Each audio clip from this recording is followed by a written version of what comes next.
Hey Huskies, I'm here with Mr. Raskin, our economics teacher. So today we have a few questions for you, Mr. Raskin. So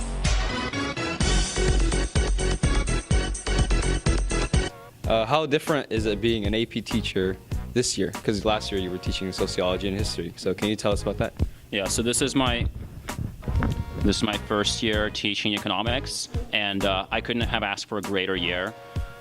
Last year, sociology and history was very fun to teach, but this year is an election year. This means that this year, as we're going through this, we're starting out going fairly deep into theory, but as the year progresses and as the election gets nearer, and as the aftermath of the election is going to be happening, I'm going to be hoping to put as much current events into this as possible, and this year is just really exciting. So what are your goals for your class this year?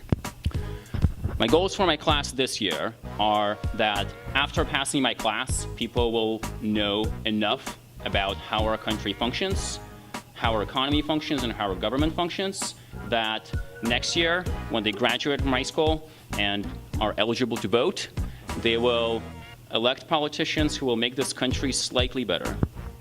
If you weren't teaching econ, what other subjects would you rather be teaching? If I wasn't teaching econ, well, I would say last year I had a lot of fun doing sociology, so we'll see how next year goes, but maybe I'll go back to that. Pretty much anything that's not psychology in this department I can teach. All right. So like looking around your classroom, you seem to have a lot of like comic strips and like memes.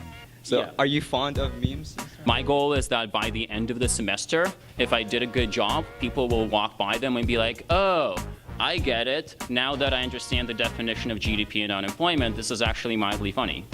After senior picnic, you were actually trending on Twitter because you were climbing that tree, and you were really blown up over social media. So can you like make a comment on your admiration for like climbing trees? Well, I don't have a Twitter. All this newfangled technology is not really for me. I just do face-to-face interaction like we're doing now. That said, I think trees are awesome, and I've been climbing them since I was like 2. I think it's pretty fun. All right, that wraps up our interview. Thank you, Mr. Raskin, for your time, and back to Haley and Zach.